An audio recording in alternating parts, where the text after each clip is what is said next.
بسم اللہ الرحمن الرحیم۔ صرف 5 منٹ کا مدرسہ قرآن و حدیث کی روشنی میں۔ 1 ذی الحجہ۔ نمبر 1 اسلامی تاریخ۔ حضرت عبداللہ بن مبارک رحمۃ اللہ علیہ۔ حضرت عبداللہ بن مبارک رحمۃ اللہ علیہ زبردست عالم، بڑے محدث، علم فقہ میں ماہر اور معرفت الہی میں کامل نمونہ تھے۔ آپ امام ابو حنیفہ رحمۃ اللہ علیہ اور سفیان ثوری رحمۃ اللہ علیہ کے شاگرد ہیں۔ امام صاحب اور دیگر اہل علم کی بڑی قدر کرتے تھے۔ آپ کو علم حدیث سے خاص تعلق تھا۔ ہزاروں طلباء نے آپ کے درس میں شریک ہو کر علم حدیث حاصل کیا۔ ان کی عزت و شہرت پر ہارون رشید جیسا خلیفہ بھی رشک کرتا تھا۔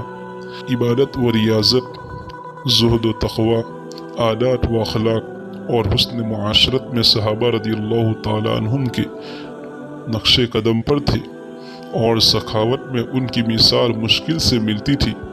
اہل علم حضرات کو خصوصی ہدایہ اور تحفوں سے نوازتے تھے۔ 1 سال حج، دوسرے سال جہاد اور تیسرے سال تجارت میں مصروف رہتے، اور مالی نفع ضرورت مندوں پر تقسیم کر دیتے۔ خوف خدا، فکر آخرت، مخلوق سے بے نیازی، کم درجے کے لوگوں سے عاجزی اور مالداروں سے خودداری سے ملنا آپ کی اہم صفات ہے۔ 63 سال کی عمر پا کر سن 181 ہجری میں وفات پائی۔ نمبر 2 اللہ تعالیٰ کی قدرت۔ نمبر مچھلی۔ سمندر میں اللہ کی بے شمار مخلوق موجود ہے۔ مچھلیوں کی بھی بہت سی قسمیں ہیں۔ ایک مچھلی امبر بھی ہے۔ وہ اتنی بڑی ہوتی ہے، آسانی سے پورے انسان کو نگل سکتی ہے۔ اس مچھلی کے پیٹ سے ایک مومنائی مادہ نکلتا ہے جسے امبر کہتے ہیں، جس سے قیمتی دوائیاں، عطر وغیرہ تیار کیا جاتا ہے۔ جب اس مچھلی کے پیٹ میں امبر پیدا ہو جاتا ہے، اسے کر دیتی ہے۔ وہ سمندر کے پانی پر کی شکل میں تیرنے لگتا ہے۔ مچھیرے اسے جمع کر کے بازار میں فروخت کر دیتے ہیں۔ اس طرح لوگ اس قیمتی چیز سے فائدہ اٹھاتے ہیں۔ اور اللہ کی قدرت کا کرشمہ دیکھیے کہ جب اس مچھلی کی موت کا وقت قریب آتا ہے، وہ سمندر سے نکل کر خشکی پر آ جاتی ہے، وہاں اس کا دم نکلتا ہے۔ اس طرح بغیر کسی پریشانی کے اتنی بڑی مچھلی خود شکار بن کر لوگوں کا خوراک مہیا کر دیتی ہے۔ یہ اللہ تعالیٰ کی کتنی عظیم قدرت ہے۔ نمبر 3 ایک فرض کے بارے میں۔ اللہ تعالیٰ سب کو دوبارہ زندہ کرے گا۔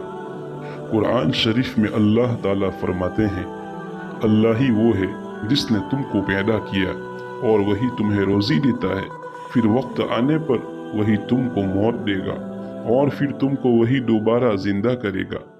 فائدہ: مرنے کے بعد اللہ تعالیٰ دوبارہ زندہ کریں گے، جس کو بعث بعد موت کہتے ہیں۔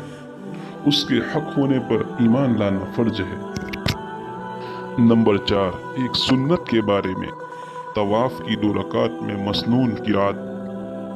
حضرت جابر رضی اللہ تعالیٰ عنہ فرماتے ہیں کہ رسول اللہ صلی اللہ علیہ وسلم نے طواف کی دونوں رکعتوں میں قل یا ایھا الکافرون اور قل ھو اللہ احد پڑھی ہے۔ نمبر 5 ایک اہم عمل کی فضیلت۔